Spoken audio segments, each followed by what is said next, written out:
Euzubillahimineşşeytanirracim. Bismillahirrahmanirrahim. Rabbi şrah li sadri ve yessir li emri ve hlul ukdeden min lisani yefkahu kavli. Selamünaleyküm ve rahmetullahi ve berekatuh. Inshallah, we will continue with the third point of the 18th word. I apologize for the chair. My back is injured, so I have to sit. Anyone wants to give a quick summary, a brief, a few words from the last week, inshallah?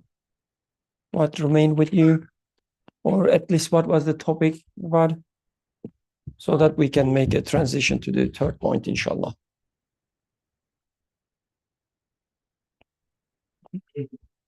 Abdurrahman, please. I remember I talked about Thanos. Oh, yeah. That's how I remember. I guess last week it was this idea that everything, like even the things that could look bad or the things we might paint as bad, for example, a flood or something I say is bad, like Nursi was giving an example that you might think it's bad, but you're very self-centered and you're looking at it from your own perspective. But if you just zoom out a little bit, you can see that actually there's so much good in that. Like there's so much benefit in that.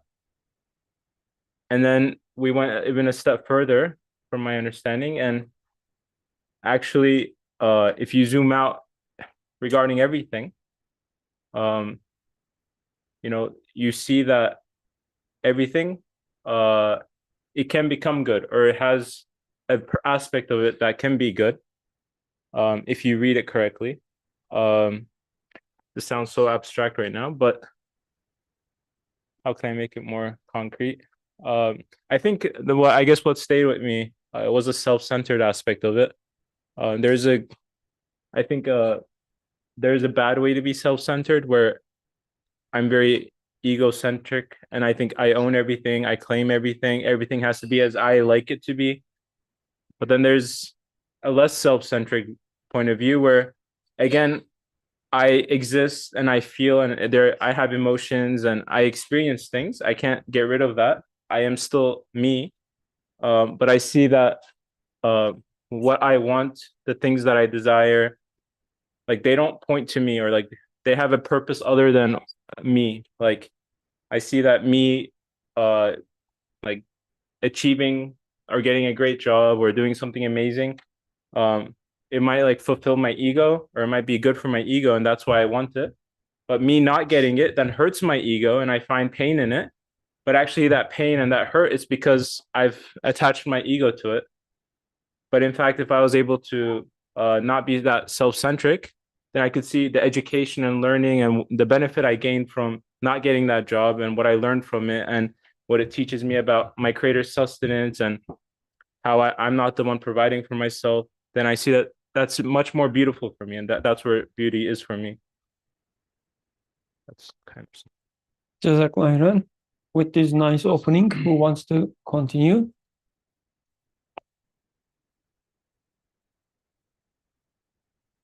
Would you want to add, Natalia, anything? Okay. How about you, Kadir?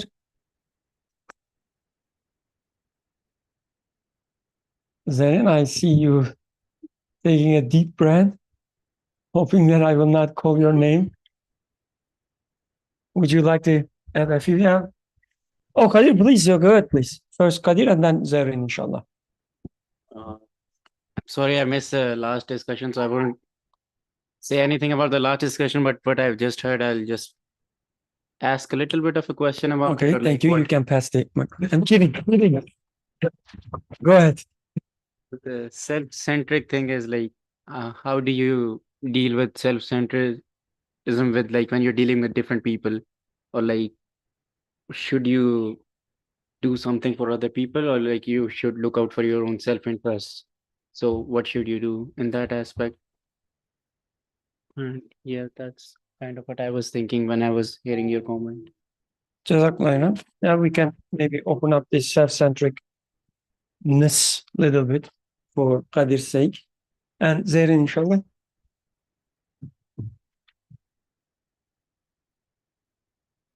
So what I kind of got from this is sort of like I think I'll summarize both points.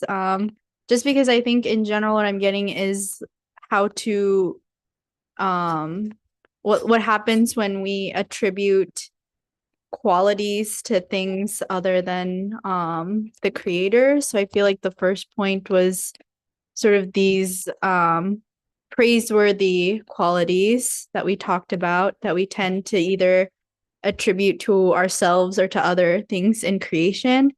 And here I feel like as a consequence of that, because these things that we're attributing to don't actually aren't actually the sources, then we see these apparent ugly characteristics from things that maybe are outside of our expectations of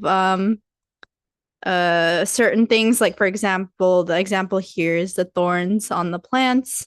I can't think of a practical example at the moment, but basically if I encounter an inconvenience, let's say it's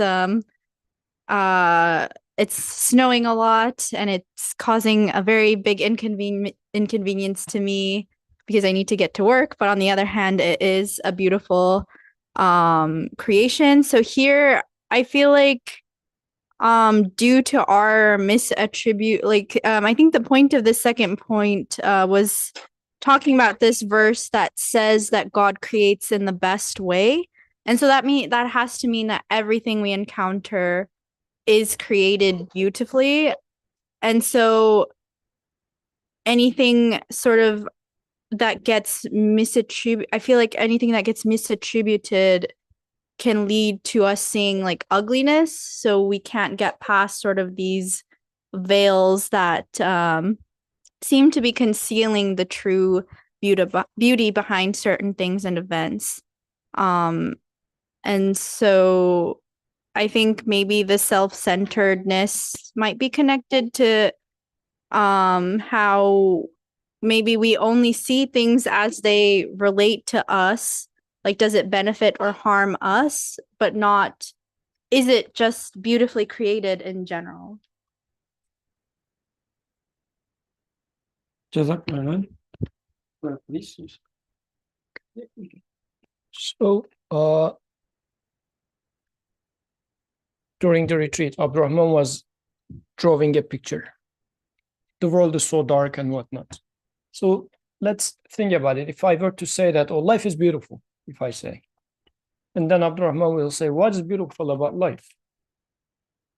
I would generally, if I was a, let's say, normal person, normal meaning not attending this discussion. Normal people don't attend our discussion. So then I would say, well, look, Abdurrahman, you are working in such a good company. You're earning this much money. Look, you graduated from such and such university. Look at all those things that you achieved. Aren't these all good? And then I will also say, look at the cute baby. Look at the sunrise. Aren't they beautiful? Abdurrahman will say, yes, they are beautiful. But then Abdurrahman will also say that sun sets, baby dies, I die, what's beauty? Then I will say, well, man, come on, just leave the moment. Isn't it beautiful for the moment? Conversation goes like this. In the first point, going with the verse saying that don't think that those who are going to feel good about things that they haven't done by themselves, right? So it was saying that it's not beautiful because you're attributing beauty to yourself. I'm successful, this is why it feels good, and success belonging to me is beautiful. Or the baby is cute because it's coming from a cute father. Like we attribute cuteness of baby to another thing, right? So in the first point, he was saying that, no, that's not good. It's not there it's not becoming beautiful if you attribute it to yourself. The position of your ego or the idea of nature is that ugliness is attributed to them, not the beauty. Then Abdurrahman says, then what's beautiful? Because I thought me being successful, okay, I was already a miserable person, but you came into my life and you said that you being successful is good. And I was about to get convinced, but now you are saying that no, then what's left for beauty? Then life really sucks. So now in the second point, he starts showing where the beauty lies. The beauty is apparent when you see it relative to its absolute, eternal, unending source. This is when beauty becomes beautiful. So much so that nothing in this existence is ugly anymore, because everything comes from this source, including death, including earthquake, including whatever. So this is why in the second point, by the end of the second point, he's making a conclusion, taking us to a conclusion per the verse was saying, he creates everything in the best form, which means the creation is beautiful. Everything in this existence is beautiful. This is the conclusion that he brought us up to. Then on top of this, he's going to build something. He's going to talk about starting prophethood after establishing that there's nothing ugly in this existence. The existence is purely beautiful. And you can only see this beauty if you see it as a mirror of an eternal source. Otherwise, life sucks. After the first point, because he pretty much demolished my joy in life. I was a miserable person, but trying to feel good with my achievements. And by the end of the first point, he said that, what achievement are you talking about, you liar? He took away my joy of life. Then I said, okay, then it sucks. Everything sucks. But then he said, no, everything is beautiful, actually. Nothing is ugly, either directly or indirectly, meaning as they refer to the creator, everything is beautiful. Then we will start from there. Let's put it that way, because you always sounded like, he's a bad guy. Yeah, Abdurrahman is a bad guy. That's for like granted, but I will just reiterate what you said, maybe changing the subject. In the first point, then you're saying it showed us when we try to enjoy the beauty as we define it, as we attribute things to ourselves, like my achievement, my beauty, and my, beautiful hair, and so on. Then he reminded us, and the Quran, the ayah at the beginning, right, reminded us, when you try to do that, you fail, because there is nothing there to hang on. Other than pain, yes, other than azab. When you try to attribute things to yourself, when you try to enjoy the beautiful things as you define, every time you fail and you find nothing but azab. That's what ayah reminded us, right? And this is our reality. Every time I try to enjoy my health, the next moment, my back is gone, right? And it's not like, somebody is punishing me. This is like a reality of my back. My back needs constant sustenance. Somebody literally needs to hold it straight, right? That's the reality of my back. But when I try to attribute beauty to my back and say that, at my back, how straight it is, I'm just telling a lie. And it takes me nothing but pain. So he reminded us this reality. And then in the second point, he said, but don't worry, like just because you cannot create beauty, it doesn't mean that everything is ugly. Everything from the point that it is being created is nothing but beautiful anyway. So you will see beauty out there only when you close your eyes to yourself and open your eyes to the maker.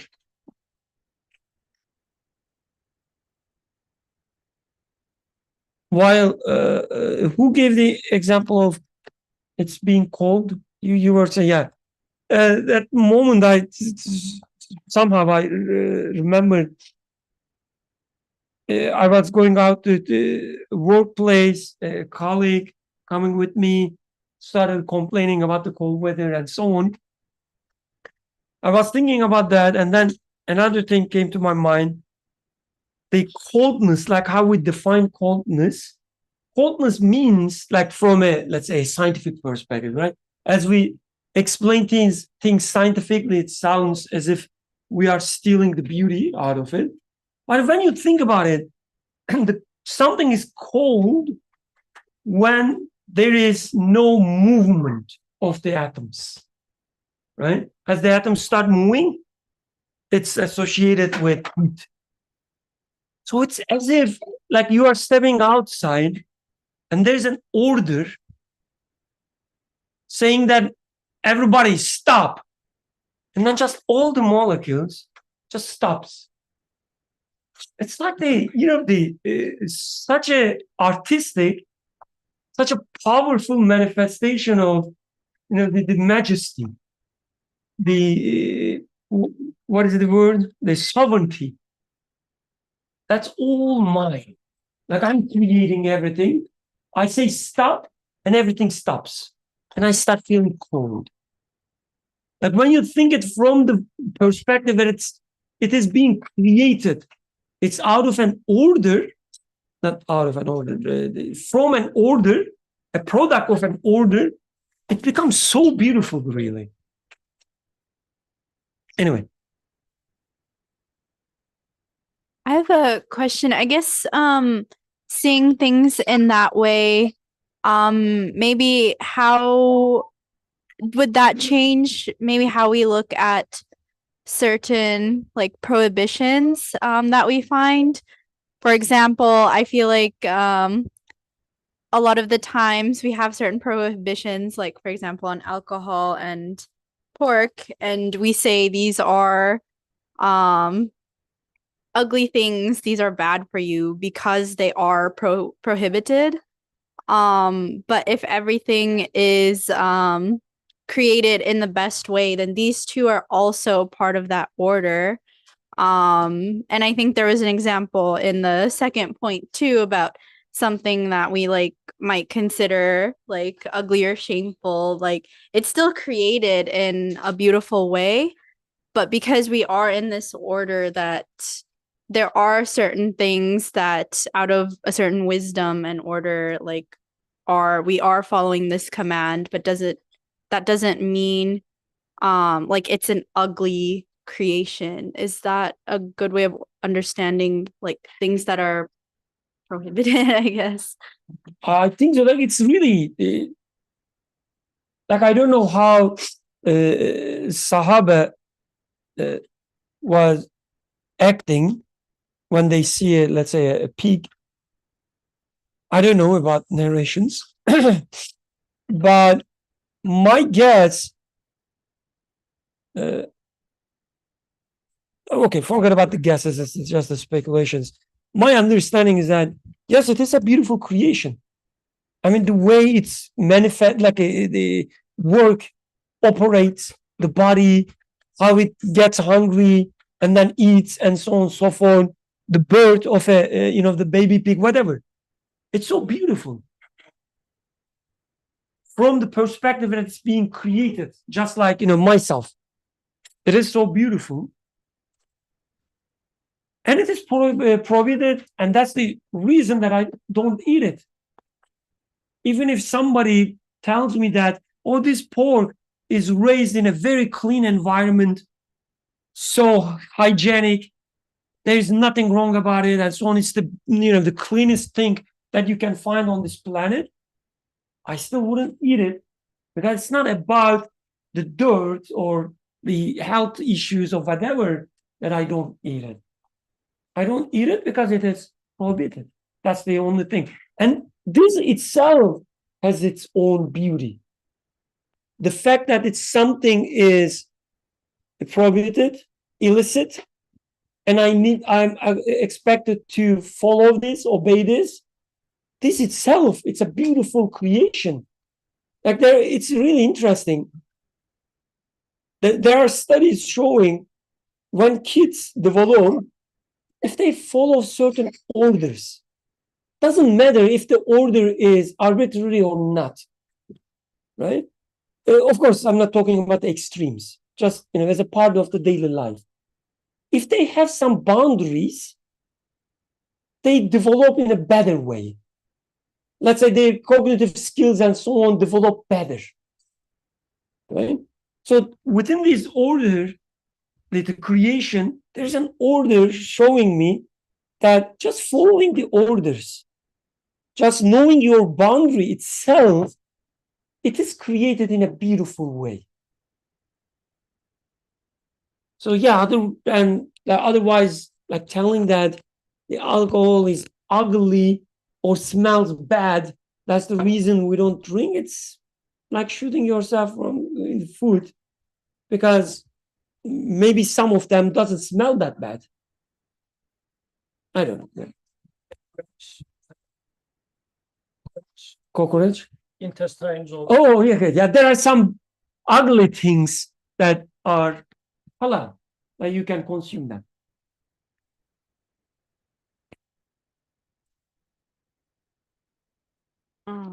I wasn't there last week, but I mean, my comment or Can question we is like put people who are not there on the one side?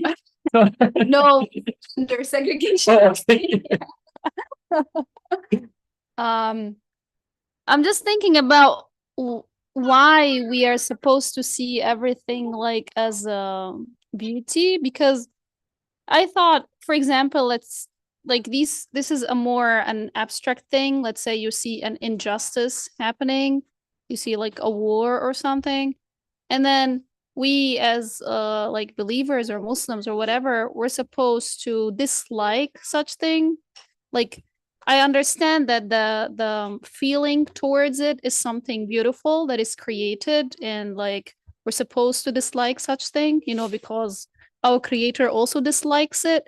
But I don't understand why I should see such thing as a beauty. Like I'm supposed to see it as ugly, as something that I should dislike. Yes, maybe I don't know, the chemical reaction that happens when the bomb goes off, maybe that's something super nice for a chemist or a physicist or whatever, but the abstract part of it, which is like the injustice that it brings with it, is something that I'm supposed to see as ugly, no? Although it's also a creation. So yeah, like my understanding from the text, we also touched upon that last week. Yes, you are supposed to dislike it. We should open up what is it.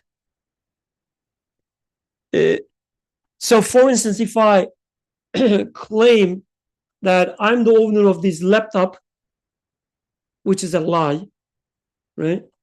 And I take it from Yusuf, and Yusuf, because he's the owner, he starts crying, right? That's what he can do against me most. He starts crying, and you saw it, and you don't like it, right? So what is it that you don't like? You don't like my claim, which is a lie, which is non-existing thing. Like when I say I'm the owner of it, it's not part of the reality. It is not something created, my claim. Everything else, yes, it is created. I'm articulating it, my action, he's crying, and so on and so forth. But there is one thing at the core, which is non-existent, which is my ownership, right? If you dive into it, you will see that this is the thing that you don't like. This is the thing, the ugly part, that might lie. And rest, the feeling that is created in you, your action, and so on and so forth, from the perspective of being created, you will see beauty in them. That's how I understand. Like, let's say a short the answer, but maybe long path.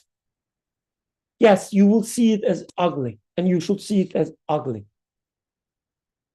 and you should act accordingly. While doing so, you will say that my creator created me this way. This is beautiful. The rest is ugly, you will say. And then you will start, questioning it a little bit more. You will see that it was good for Yusuf because Yusuf was keep, showing off about his laptop and so on. You will realize that, oh, it was good for him to experience such a thing. That part was also beautiful, but the rest is ugly, you would say. And step by step, if you dig into, deeper and deeper, some parts will become beautiful, right? You will say, okay, look at the outcome as well. Now Yusuf has a better laptop because his wife also solved the same, the injustice, and to stop him to cry, she bought him another laptop, and so on and so forth. If you look in details, you will see, the more beauties emerging. But yes, it won't stop, or you will continue to the extent you can attribute everything to the creator. So at some point, you will stop there because you will say, yes, everything is created by creator, but Birkan did the bad action, and you will stop that. It will be ugly for you. So this is how I understand.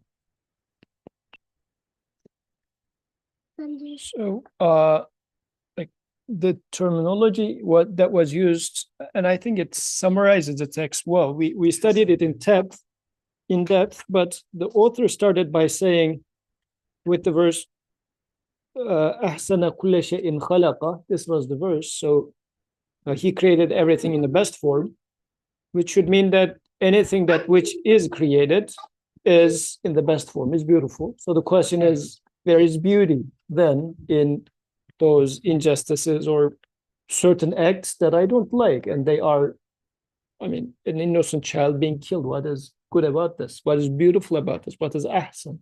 Not even hasan, but in the best form. Author's statement was, in everything, even the things which appear to be the most ugly, even the things which appear to be the most ugly, there is an aspect of true beauty. Yes, everything in the universe, every event is either in itself beautiful, which is called essential beauty, or it is beautiful in regard to its results, which is called relative beauty. So, I guess in this case, to practically give the answer, Brother Birkan's ultimate answer is, I think the first answer that he gave is the ultimate correct answer, I would say, the way I understand. But to get there, it sounds very abstract. But practically, the example would be something like, I don't know, Dumbledore being killed by Snape in the movie.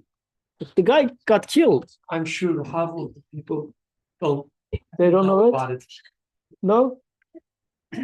Everybody knows about it. Okay.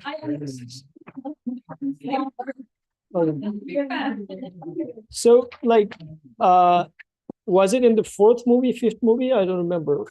Anyways, sixth movie? Fifth. Okay.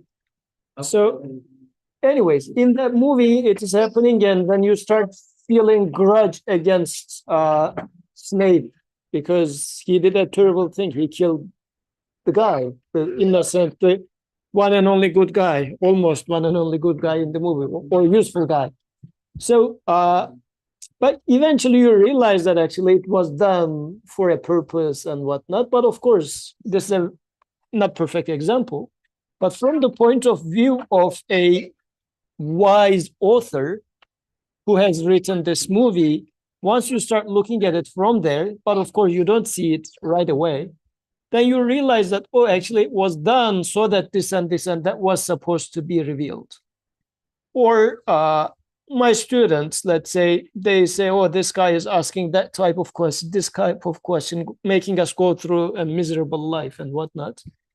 But eventually they realize, oh, actually, this question came up in my coding interview, this came up in my job interview and whatnot. So it was useful.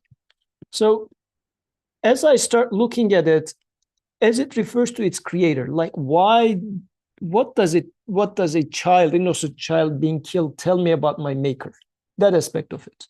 Otherwise, if I look at it in and of itself, an innocent child being killed, or me being killed, like I'm dying, is ugly. But if I start seeing it as the transitoriness of me, of this life, is through this I get to know the persistence of my maker, then the transitoriness itself, which is ultimate ugliness, becomes ultimate beauty. So as I look at it to what it means relative to my creator, this is where the beauty is apparent. Otherwise, yes, I'm going to dislike that person making injustice, because relative to this person, it is injustice and it's ugly. Like Snape killing Dumbledore is ugly. It's death. It's killing. But since it's in a movie, they're not blacking it out. Normally in real life, when somebody's shooting someone, they just black out the screen and whatnot. But they don't do this in movies. Why? They say this is for carrying some message. The guy really didn't die. In movie where brutal scenes are not being like blurred out, right? So in this existence, since my creator is not blurring it out and I'm seeing it, as I see it relative to my maker, this is where I see beauty. Otherwise, this is why in terms of in the court, the decision is made in between Kadir and Atik. Kadir wronged Atik, since he's the strong guy. Kadir wronged Atik. The judge will not say, oh, let's consider why did God let Kadir to break Atik's head. Actually, this is beautiful. So let's not give any punishment to Kadir. It's not going to happen. Because from the point of Kadir, this was a bad act. This is why he's going to be held accountable. But now that he got punished, still his head is broken though. Like we punishing Kadir doesn't make Atik's pain disappear. So what do we do in this case? Well, what will poor Atik say? So he would say, okay, why did my creator break my head? Because Kadir got his punishment. But what was Kadir in this case was sort of my creator's stick, if you like. What did my creator want to tell me through Kadir? Then he will start seeing beauty in this head being broken. But as it looks to Kadir, he would say, Kadir wronged me. It was wrong for Kadir doing it. But it's not Kadir's creation. My head being broken is my creator's creation. What is beauty in here? So this is where beauty will start appearing. Or at least this is what we were trying to understand.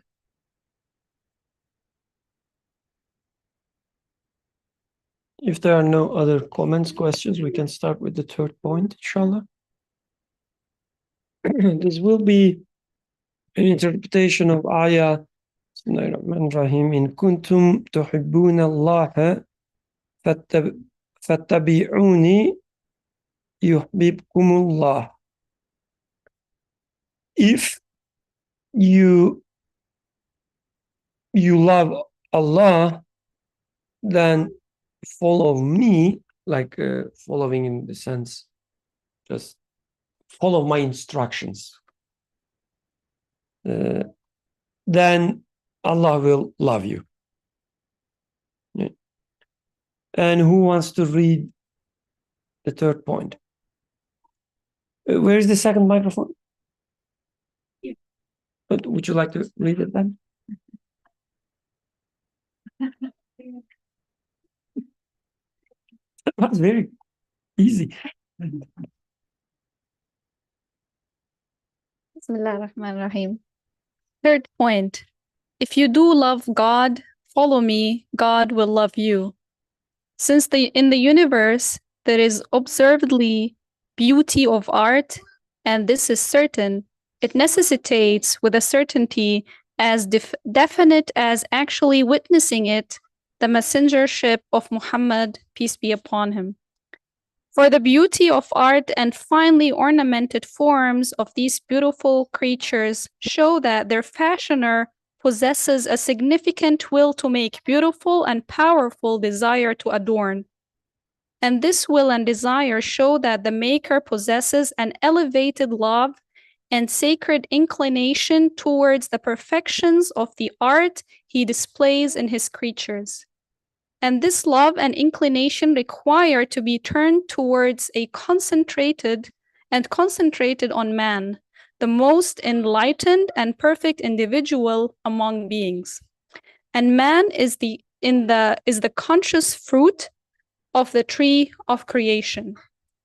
And the fruit is the most comprehensive and furthest part, the part with the most general view and universal consciousness. And the one with the most comprehensive view and universal consciousness should be the most elevated and brilliant individual who will meet with and be addressed by the beauteous maker, who will expend his universal consciousness and comprehensive view entirely on the worship of his maker, the appreciation of his art, and offering thanks for his bounties. Now, two signboards, two spheres appear. One is a magnificent, well-ordered sphere of dominicality, an exquisitely fashioned, bejeweled signboard of art. The other is an enlightened and illumined sphere of worship and board of comprehensive signboard of thought and reflection, admiration, thanks, and belief. The second sphere acts with all its strength in the name of the first sphere. Thus, it will be clearly understood how closely connected with the maker is the leader of the second sphere, which serves all the maker's art-cherishing aim, and how beloved and acceptable he is in his eyes. Is it at all reasonable to accept that the munificent fashioner of these fine creatures, who so loves his art and even takes into consideration all the taste of the mouth, would remain indifferent towards his most beautiful creatures who, in a clamor of admiration and appreciation, which makes the throne and earth reverberate, and in a litany of thanks and exaltation, which brings to ecstasy the land and the sea, is worshipfully turned towards him? Would he not speak with him and want to make him his messenger and wish his commendable conduct to pass to others? It is possible that he would not speak with him and not make him his messenger. By no means. Verily, the religion before God is Islam. Muhammad is the messenger of God. Should I continue? No, Jazakallah.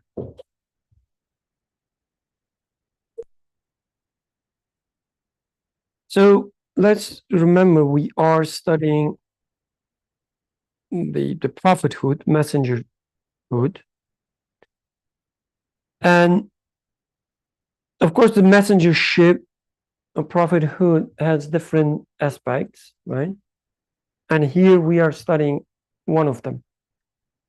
Here he talks about the messengership and ties it to the beautiful creation. Things being created beautifully. And everything that is being created being beautiful is starting from there. And his conclusion, so this is, let's say, a recurring style of Imam Nursi.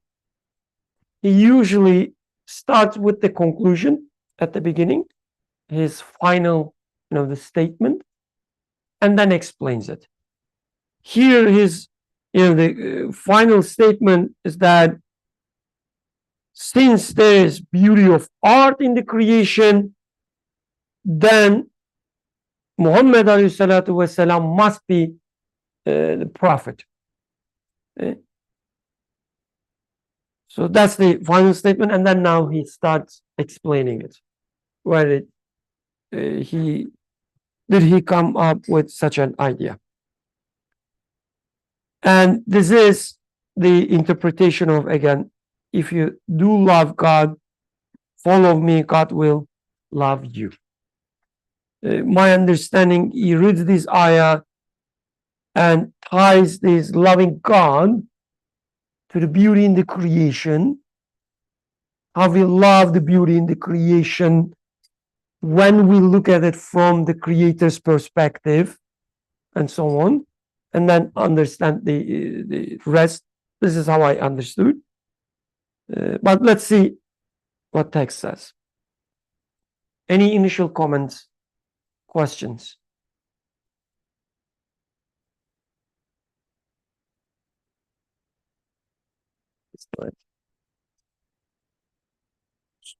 So I think practically author in here is saying that, is this baby cute?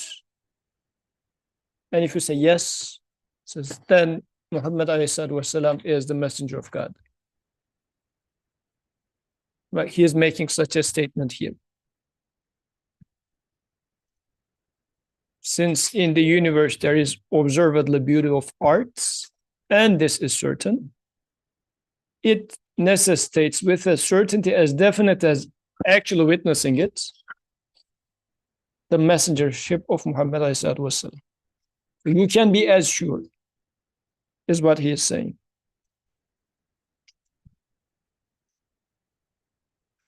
Yes.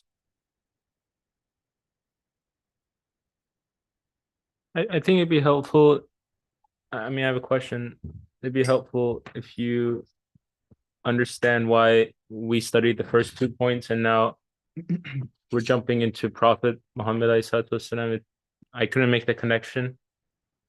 Like, what's obviously Imam Nursi is trying to build a foundation to something. So if do you have an idea what this is, and if you could explain it?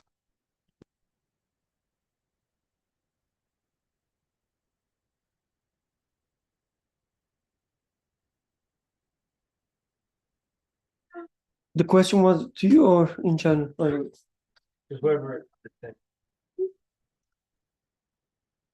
So I think he's bringing topic to somewhere that we did not expect to. Let's put it this way. But so far, if we are on the same page as, yes, creation is beautiful, then he brings up a very unexpected conclusion of this, saying that if you say that these flowers are beautiful, with the true meaning of beautiful now, after we talked about beauty in the first 2 points, says, you know what is a necessary conclusion of this? Muhammad والسلام, must be a messenger. And this conviction should be as strong as shuhud, he says, as if you are witnessing it.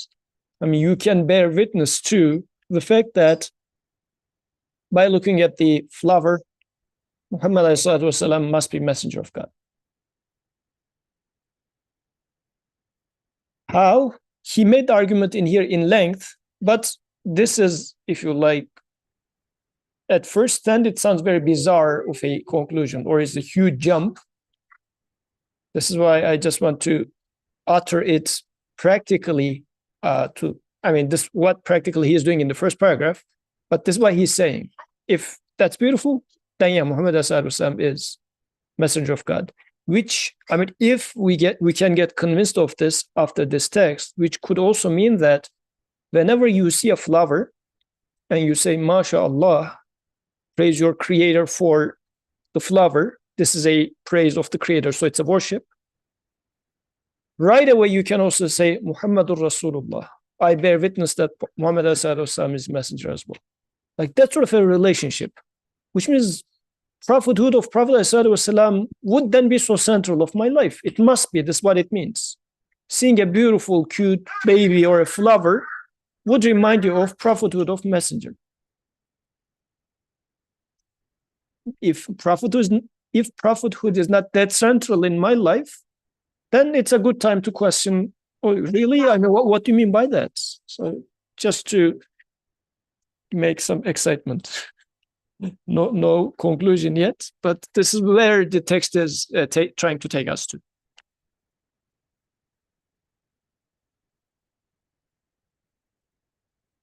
So I'm just going to jump ahead in the text where I feel like he tries to explain the thought process behind it. So my understanding is that seeing all this beauty in everything, like the conclusion that I'm seeing that Imam Nursi reaches is that the sphere of dominicality and everything bejeweled signboard of art, like if there's that sphere, then the perfectness and the beauty in all the creation necessitates that there is another sphere that perfectly understands the beauty of the first one. Like, and that's how, like, I feel like that's how, is it how he's trying to explain the messenger of God? Like, because like, if you want to learn how to appreciate the beauty of a flower, like, this is how you're supposed to do it. Like, there should be someone who knows how to perfectly do it. And it's necessitated by everything else perfect being there out in the universe or in creation. Actually, in this short text, he is talking about first Abduhu, then Rasuluhu. First, there must be someone who is perfectly appreciating this. Then such a person would also be given the duty of being a messenger as well. But we can follow it line by line. I think it's a very nicely laid out argument step by step. But let's try to see how it goes and how it applies. How can I relate to this?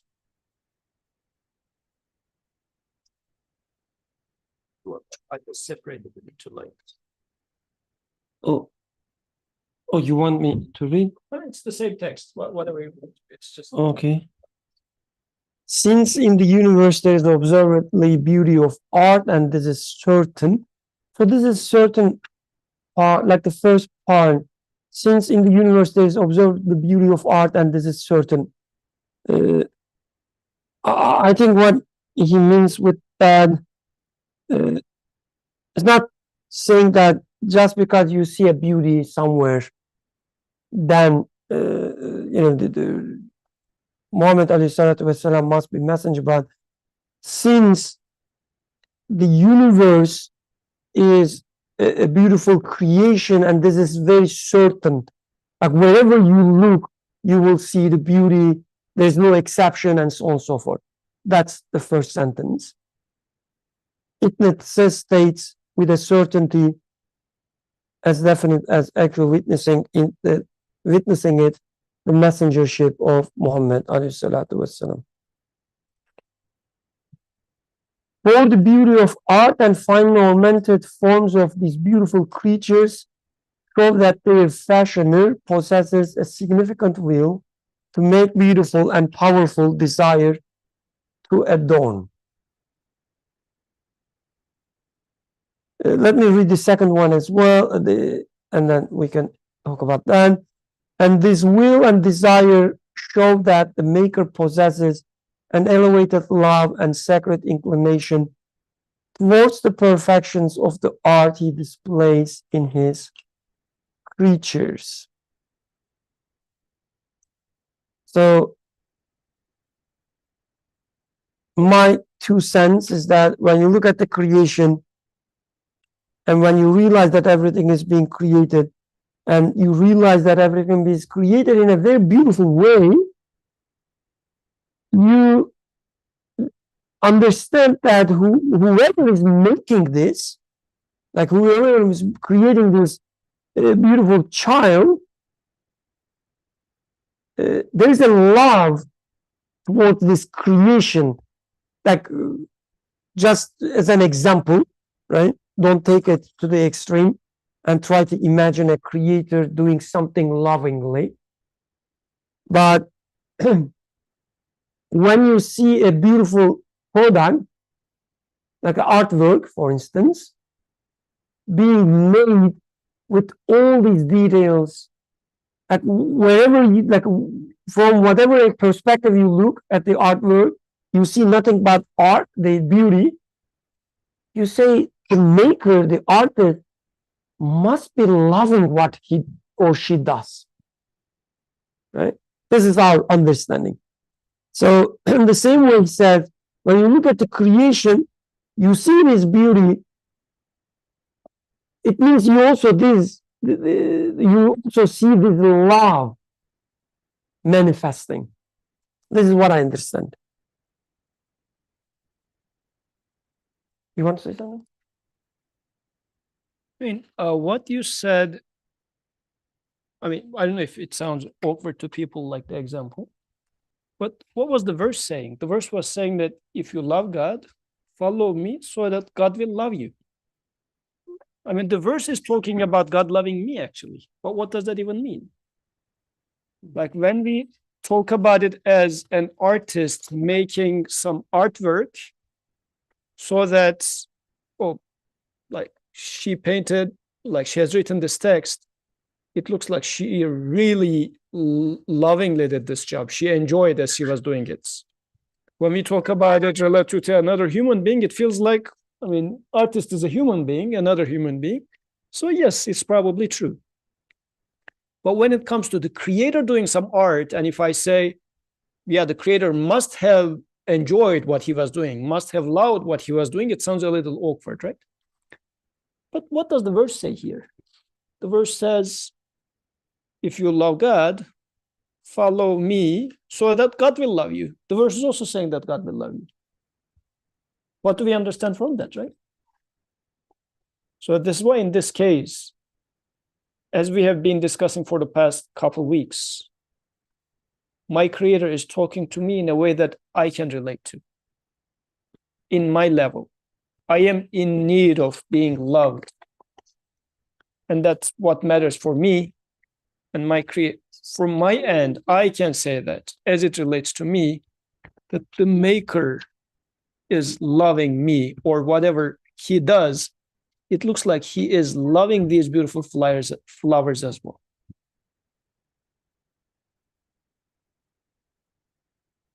Any questions, comments?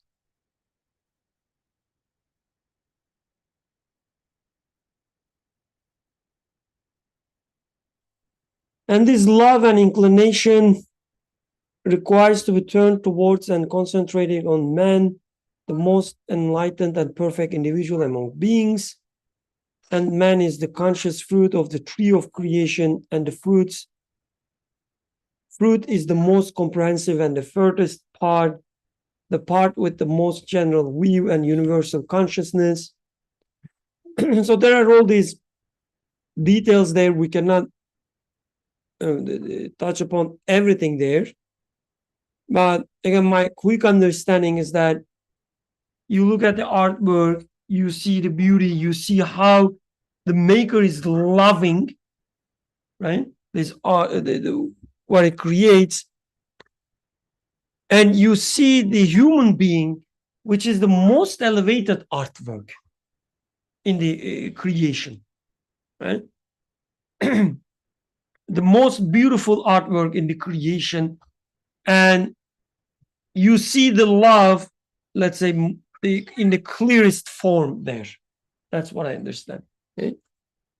So whoever created Yusuf, I say, must be loving this creation. I mean, look at all the beauty that he put there. This is what I understand from the text.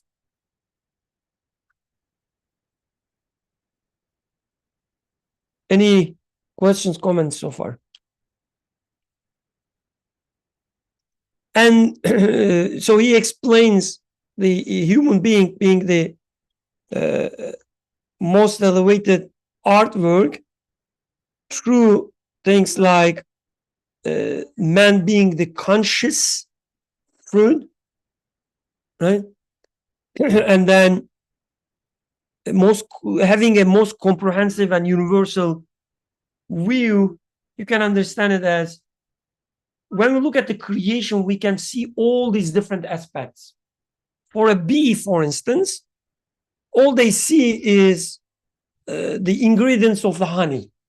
That's it. This flower is good for honey. This flower is not good for honey. Right? But then bee does not say, but honey, it has a beautiful color, so I picked it for you. A bee wouldn't say that. I use the honey into different, wait. But anyway, we don't see that. It's just whether it is good for honey or not, right? That's the only aspect. Bee would have an interaction, a link to the creation. But when we look at Muhammad Sial, things will change, right? He will pick up the flowers, not because only they are good for eating, maybe he may, but also for other purposes as well, right? He would say, oh, my wife likes this color, but not that color, and so on. It means he also had this universal view of seeing colors, seeing the beauty in colors, and so on, right? So it's such a beautiful artwork, the Muhammad Sial itself. So his wife should be proud just by looking at him. Like she doesn't even wait for flowers, right? Such a beautiful artwork, just because he's being created. Alhamdulillah. So please, yeah. I'm just having a hard time trying to figure how, I mean, of course, we don't have his knowledge and stuff, but like how he got, like by reading this ayah, how he got to this kind of like interpretation. Because like, if I read the ayah, it says, you know, if kuntum tuhibbuna Allah, if you love Allah, or like for me, it says, if you claim that you're claiming that you love Allah, right? So if you really love him, follow me and Allah will follow you. And the ayah tells further that وَيَغْفِرْ لَكُمْ ذُنُوبَكُمْ. So like, and he will forgive you and like, it will be mercy. So the ayah basically is saying that because a lot of people claim that they love Allah, but what does it mean to love someone? It could be this love like is a very shallow or a fragile thing that, as in the tafsir, it says it didn't even cross the walls of the heart. And like, if you don't follow what the Prophet has instructed you to do, which is also the message from Allah, you can't claim that you love Allah. So that's how I understand. So basically, we have to follow the message that has been given to the Prophet sincerely. That's the only proof that we love Allah, and that's the only way that we are deserving of his mercy. Like that's my, I don't know, like my layman's explanation, like how I would understand the verse. So I kind of understood what like the text is trying to say. The concept is not foreign to me, like the idea of like how the level of the Prophet, you know, at like for Allah and like, you know, and the Iman, whatever. I think we discussed this before also, like Ahlul Bayt, and like this is not a foreign concept to me. It's just I'm finding it hard to how he got to this from like just this like this ayah. Yeah. I understand that, of course, like Allah loves his creation, Allah loves beauty, and one of the best and most beautiful creatures is the human being, because a human being has the consciousness to even like, you know, see this beauty, appreciate it, and this will lead him to like worship. And the Prophet was the best of the worshippers, let's say. So that's how he got like this elevated level. I'm just trying finding it hard to connect like the text with the ayah itself. Jazakallah khairan for speaking on behalf of all of us. We all have, you know, this, let's say, question, how it is ties to ayah and so on. I have some comments maybe for this question, not an answer. One example maybe, but I like to hear others first because I may tweak my comments based on as well. Who wants to go first? Yeah, please. If you're going to say that, oh, I agree, it doesn't make sense and so on, we already know that. You can add on top of that. I do agree. No, especially when Brother Yusuf brought up the verse again. I think it's always been a verse that never made sense to me. Because No, okay. verse that never made sense. Because if you already love God, if you found God and loved Him, then I would assume God would love you because the way you're living or how you're living, and if you love God truly, then like it never made sense. Like it seemed like you're going from this way, but you should go that way. I never made sense, but now I'm thinking about it from this way. Um, we enter this world, and I think what it's asking is, one way I can see do I love God is I love beauty for sure. I see that. I love perfection. I love things to always be good. I love all these things that we are attributing to, let's say, God, to this eternity, to like a absolute one. So I love I see that my heart is loving all these things that we attribute to God. So I think it's one way maybe to understand is like if you see that you love God, if you realize that your heart is meant to love God, but now I'm on this world and I see there's some aspects of beauty and things like this. I see that my heart is yearning for something, wants to love something, love God, but maybe I can't find God, or I can't understand, or I feel like God doesn't. I feel abandoned by God, or I feel like I can't reach Him. So I feel like maybe this God doesn't love me. Like my heart loves it, but this God isn't loving me because I keep wanting stuff. But whatever I do in my life, it's always like ending up in death. So I guess here, then I search for. I mean, Nursi is using this argument of beauty. Like before, we talked about for the universe to make sense, it needs to have a messenger, or the book won't make sense unless there's a teacher of the book, and we followed that reasoning. But now the reasoning is interestingly about beauty. If you see beauty, then that beauty will take you to saying there must be one who is witnessing this beauty in its most comprehensive form. So like my logic would say, okay, if I see beauty, then there must be one who is experiencing this beauty in the most comprehensive form, and my creator must be talking to him because that is a necessity of beauty. Then I should go and find this one and fattabi'uni, follow him, and then he will teach me how I can finally see that God loves me, or I live in a correct way. So I guess the way to shorten it is, before we kind of were following this reasoning of, for the world to make sense, there must be a messenger. But now it's like, if there is beauty, then beauty requires it. Kind of.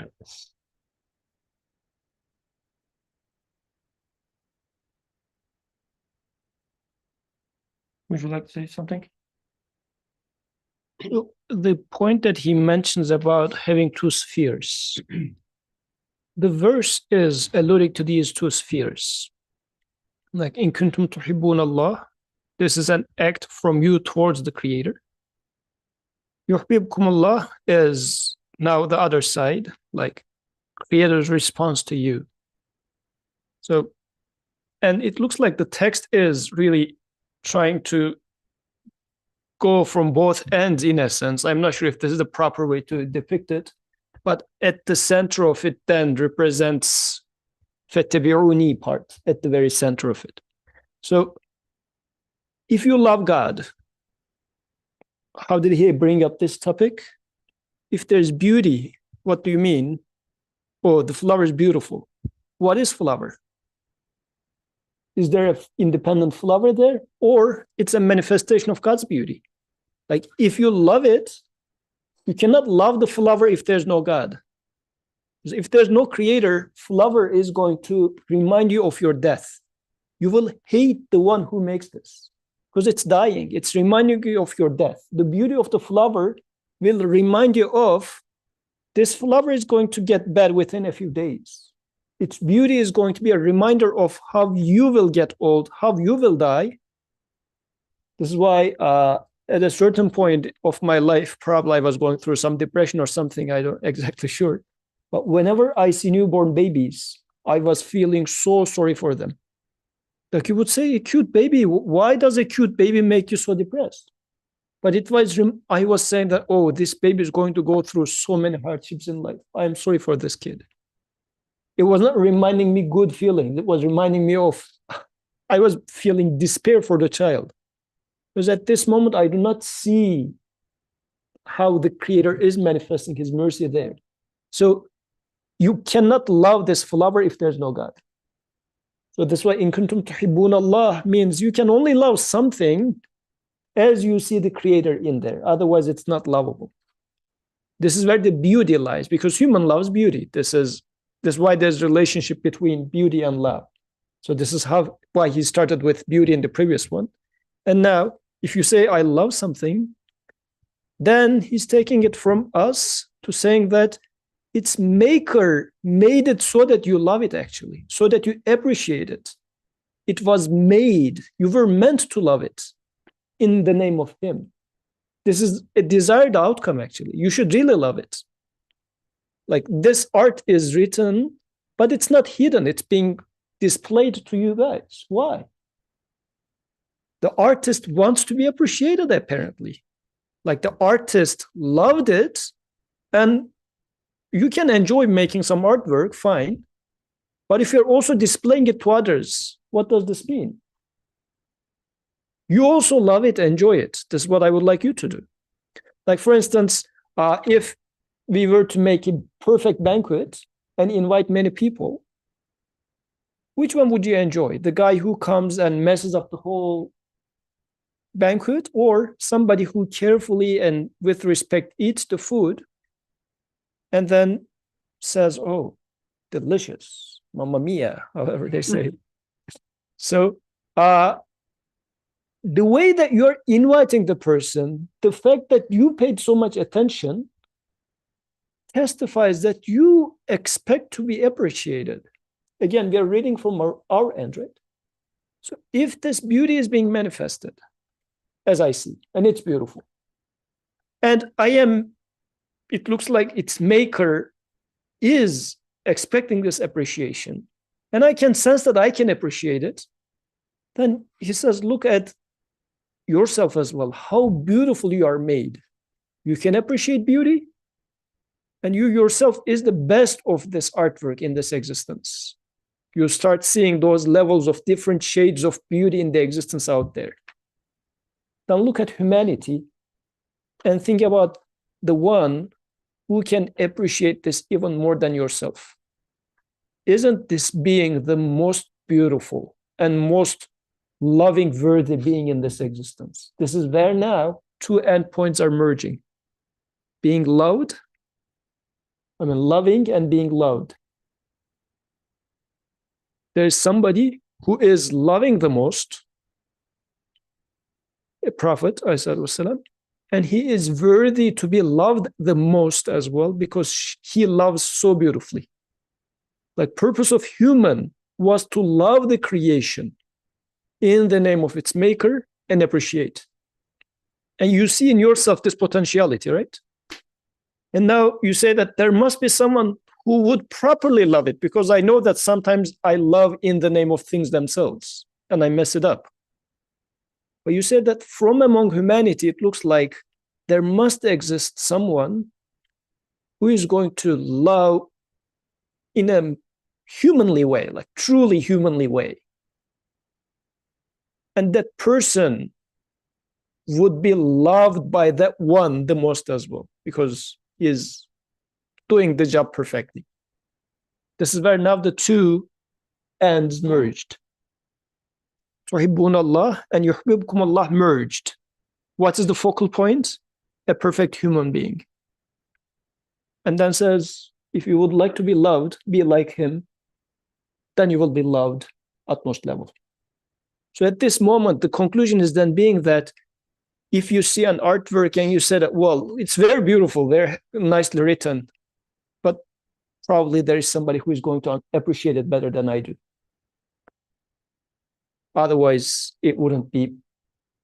So even if you are not the best person who can appreciate the creation, you would say that there must exist someone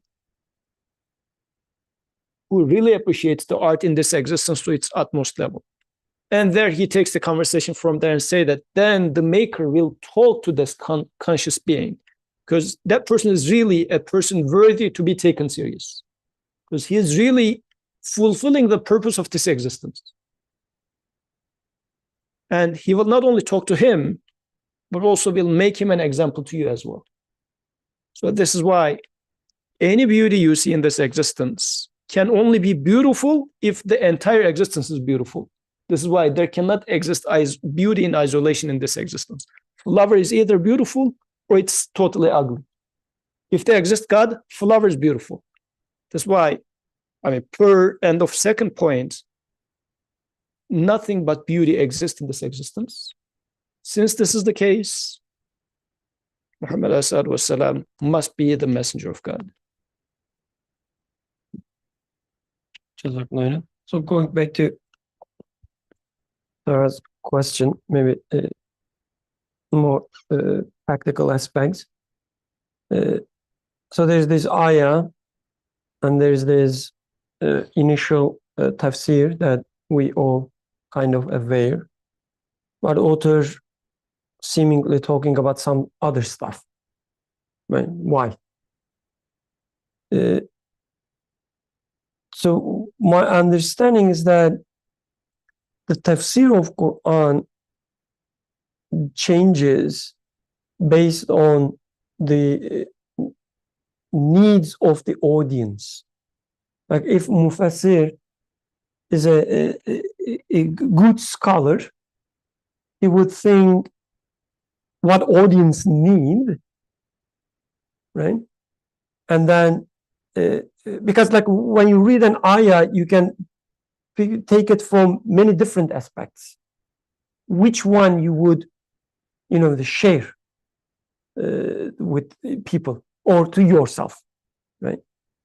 So the one you picked, for instance, as far as I know, it's a legit tafsir, right? A true meaning of it, the ayah. And I believe in that, the interpretation as well. It makes sense to me. It would be, let's say, a good practical tafsir of this ayah if the audience is having this sense of loving God and being loved by God and so on. Right? The Sahaba, for instance. If somebody tells them, if you love God, they would know what that means, because they have this relationship with God.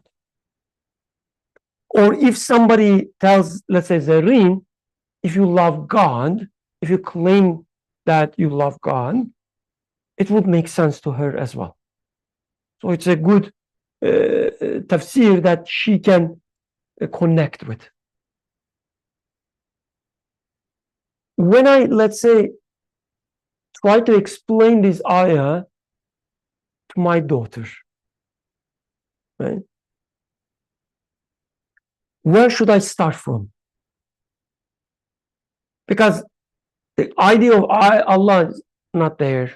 She will repeat it with me because she loves me or her teachers, but not, to Allah in the true sense. She doesn't even know what the word Allah means. And you can substitute my daughter with many people, including just like, the Imam Nusi being honest at the very beginning of the words. He says, I'm writing this to my nafs, right? Including myself. When I talk about loving God or God loving me, I have some ideas, but it's not there, at least for me, in my life.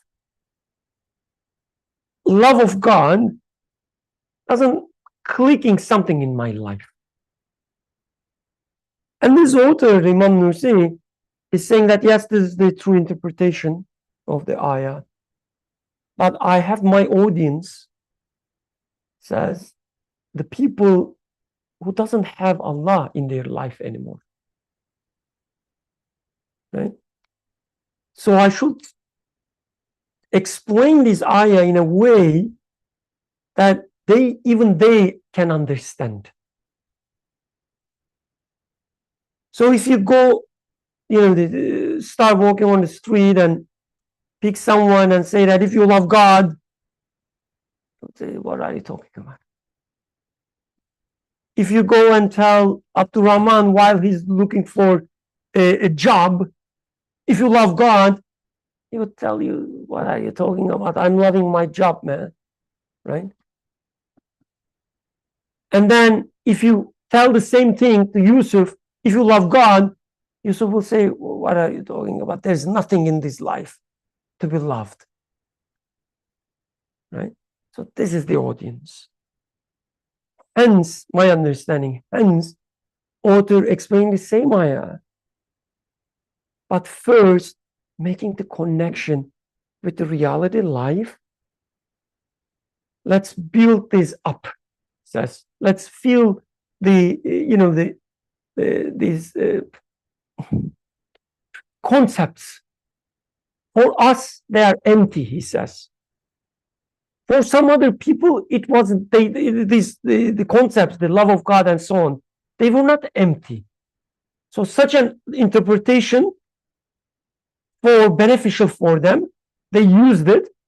But for you, it won't be that, the helpful, because for you, not because there is something wrong with the interpretation, but for you, this concept is empty.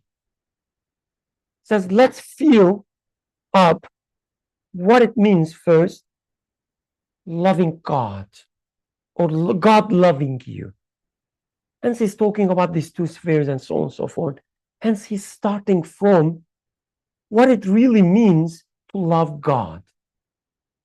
The way I would try to explain my daughter, he's explaining to me. And I'm so thankful for that. Because I always, tell people that when you get married, it's like having a mirror in front of you, of yourself. Everything that you hate, it's what you need to correct. Right? It's not about her or vice versa, but it's something that you need to correct. So it's your mirror. And to correct anything about myself. Alhamdulillah. If you don't have any fight or whatever, so yeah, that's true. And then when you have child, it's like having an empty page in front of you. Now you had your mirror, you had your chance to, build yourself, whatever. And let's say you solve everything, that needs to be corrected. And your creator says, okay, here is your empty page. Now build yourself from the scratch, not the child, yourself. So you're not training the child, you're training yourself. How do you do that? Your child asks you, what is going on here, Dad? And you have to explain. Now, try to explain why sun heats and why winter is cold, right? She asks you, and you have to explain. When you try to explain, you first have to explain to yourself what is the true explanation. I can go with, the things that I already memorized, the angle of the earth and so on and so forth. It would serve to no one. But I have chance now to build myself from the scratch. So that's the reason I gave the example of explaining to my daughter. That's my reality now. Right? Now I can explain to my daughter, to myself, what it means, love of God. And I think author is doing this to me, just like I'm his child. Right? He's building up himself, metaphorically speaking, and teaching me in a way that I can understand. Tanazul, right? Descending, coming down to my level. I think that's the reason he's giving us such an interpretation of the ayah. And at the end, you understand that it's not that different, actually, from the first interpretation, because it still says the love of God, it's there only, right, when you see things being created, when you see the beauty in the creation, and only then you can love, you can claim that you love God. Because every time you look at the creation, if you see nothing but terrible things, ugliness, why are you kidding that you love God, the maker of everything? I see everywhere filth and nothing. This is such an unjust creation. This is such a, the unwise choice. This success should have been mine, not him. If this is your attitude, how do you claim that you are loving its maker? From your perspective, maker is unjust. To claim that you love God, the ayah says, right? But when you look at the creation and say that, yes, everything I see is beautiful, wise, just, from the point of being created. Otherwise, yes, there is injustice in the world, right? But from the point that it looks its maker, you love everything. If this is the case, it means you love God. He's explaining this part first. And then he says, okay, and you also want to be loved, right? How are you going to satisfy these needs and so on? Here comes the follow me part. God will love you. What does it even mean? God will love you. Like we just read the ayah, we said, oh yeah, I understand it. God will love me. Well, what do you mean with that? God will take you, astaghfirullah, and caress you and say that, oh my beauty, oh my. No, right? It doesn't mean, this doesn't make sense. What do you mean God will love you? He now explains, right? You will be a recipient of guidance. For instance, this is just one meaning of it. You will be recipient of mercy, forgiveness, and so on and so forth. He's building up. And you will also realize what it means to be love worthy. Yes. And as much as you see it at yourself, then you will say, oh, I am also an art that is crafted with love. So, yeah, if you are talking to someone, for him, for her, loving God or God loving him, her, already means something. It's already filled up. Yes, use the first interpretation. If you claim to love God, follow Prophet, his sunnah, and then God will love you, and this is the true interpretation. And you can even say that this is the only interpretation. I would even agree with that. But this interpretation needs to be opened up, right? And the author is doing that for us because we are children.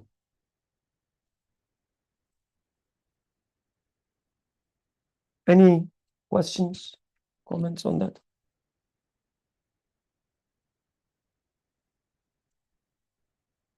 But Jazakallah khair, Sister Sarah, for that question. Like this can also, like with this question, actually, now I can appreciate how author is showing us that if you pay attention to Quran, like it's a sentence with practically 3 verses, 3 words or 4 words, if we take kana as a word as well, like with 4 words. But the way you then question, what do you mean Quran? What do you mean Quran? You can take such a meaning from by trying to fill up the concepts, as Brother Birkan was highlighting. Then it will make you have to feel from tuhibbun Allah to yuhibbukum Allah. There seems to be a gap. How am I going to bridge the gap?